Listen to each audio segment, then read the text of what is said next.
ഉൽപ്പത്തിയുടെ പുസ്തകം 1-ാം അധ്യായം സൃഷ്ടപ്രപഞ്ചത്തെക്കുറിച്ചുള്ള വിവരണത്തിലൂടെ നാം മനസ്സിലാക്കുന്നു, രൂപരഹിതമായിരുന്ന ഈ പ്രപഞ്ചത്തിന് രൂപം നൽകിയത് ദൈവത്തിൻ്റെ പരിശുദ്ധാത്മാവാണെന്ന്.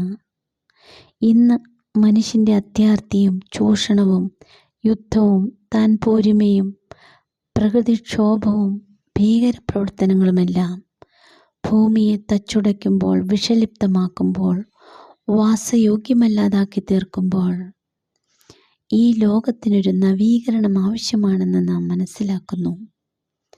വർഷങ്ങൾക്കപ്പുറം മാതാവ് ആംസ്റ്റർഡാമിൽ നൽകിയ സന്ദേശം ഇന്ന് ഏറെ പ്രസക്തമാണ്.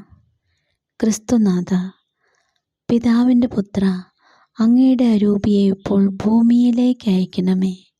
എല്ലാ ജനപദങ്ങളുടെയും ഹൃദയത്തിൽ പരിശുദ്ധാത്മാവ് വസിക്കട്ടെ.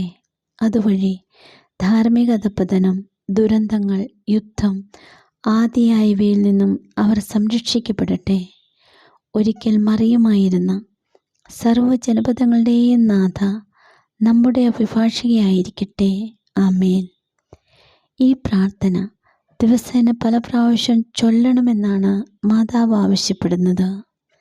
സ്വർഗം പഠിപ്പിച്ച ഈ പ്രാർത്ഥന പലവരും ചൊല്ലുമ്പോൾ ലോകം നവീകരിക്കപ്പെടും. ആത്മാഭിഷേകത്താൽ നമ്മളും നിറയപ്പെടും.